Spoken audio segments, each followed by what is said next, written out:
everyone, welcome to Gardening for Better Health. This is Henry B. 723. Thank you for stopping by to see what is going on here at our place. Today I'm giving you an update on our Coturnix quail. Our Coturnix quail turned 2 weeks old today. So they have been going through a lot in this 2-week period. When they were first hatched, there's a video on that. There's another video that shows you what happened when they went from hatching to the brooder. And today, at 2 weeks old, they're moving from the brooder to their adult cage.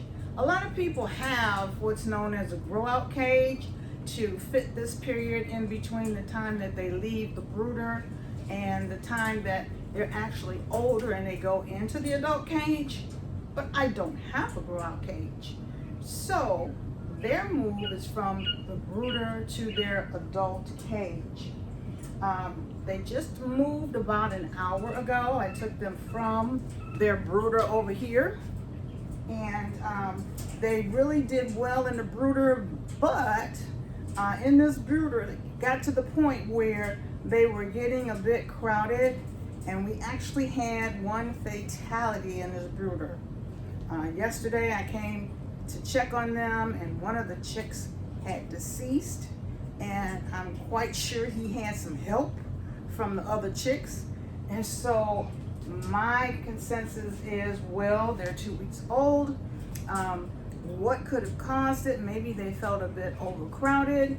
And when I came downstairs yesterday, they had eaten up all their food, but they had only been out of food for maybe about an hour, because I had just checked on them previous to that. So what's happened there was, okay, I had to try to make an adjustment so that we don't lose any more chicks. So I said it's probably in their best interest for them to come out of this brooder a bit early. And since I didn't have a grow out cage, I moved them from this brooder over to their adult cage. And I will tell you a little bit about this adult cage. I got this cage from Wynola Ranch, and it is a very, very, very nice cage. It's set up so that it's a wire bottom cage. They're not used to a wire bottom because the bottom of the brooder, I had paper towel in there for their feet, so that I could easily keep it clean and their feet was not directly on the wire. This is the first time they've been directly on the wire, and it took them a little bit to get used to walking on the wire, but they've adapted to it. In the brooder, they had a water bottle, and it was a bottle, that plastic bottle about that high, and it had a little cup at the bottom, and it go to the bottom and get some water from there. Well, in here they have these nice little cups here in the back, and with these cups, and I'll bring you closer so you can see them.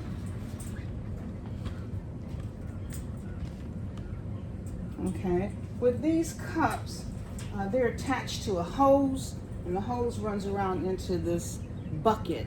So their water's in the bucket, goes to that waterer in the back and this waterer here.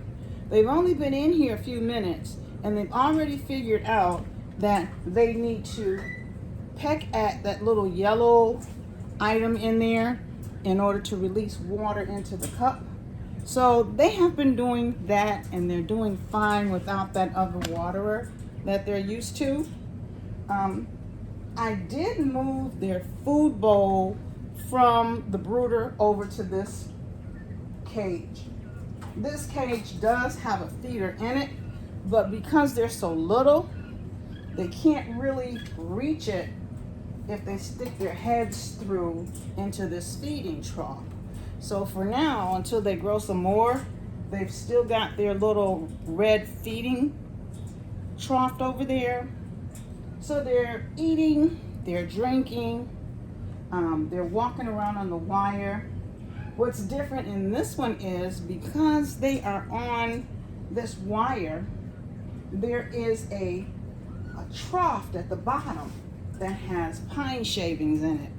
And so when they pee or poop, it goes actually through the wire down into this bottom tray where the pine shavings are. And this way I won't have to clean it as often. Maybe, twice a week I would have to clean this, instead of in the brooder I had to change the paper daily because it was too messy in there. So it's going to be an adjustment for them. They're fluffed up. They're bigger than they were. If you look at the size on these birds now, let me bring you over so you can see them. See how big they are now? They started out so tiny, and in 2 weeks' time, look at all that fluff on those birds. Oh my goodness. And they're very adamant about what they want and what they don't want. They don't want people to pick them up. I can tell you that now. They're not particular about being handled. And that's something that's different for me. I have another bird that I've had for years. My other bird is 15. He's a eclectus parrot. And so I have some familiarity with raising a bird. But of course, a parrot is entirely different from quail. And my parrot loves to be picked up. But these ones, they don't really want you to bother them. If they can get you to leave them alone, they will. However, if you do pick them up, they don't peck at you. They don't try to hurt you at all. They just try to get away. So it's a defense mechanism. But yeah, they're doing fine. This one is about to get some water over here. It's some over there trying to get water. And then you got one laying down right there. If you can see that one laying down on the wire. So they're getting acclimated to their new home. So for now, that's it. I can't sex them yet. Their feathers have come in quite a bit, but they're not. Oh, who's crowing? I see you crowing over there. It's one all the way in that corner. But their feathers are not well defined in color enough for me to do the feather sexing on them yet, because they're only 2 weeks old. So I'll wait another week or so before I try to determine the sex of the birds. The white birds in there, I won't be able to feather sex those. I'm going to have to wait until they actually reach maturity. And I'll have to vent sex those two to find out if they're male or female. But for now, they're doing fine. They're eating, they're drinking, they're getting used to their new place.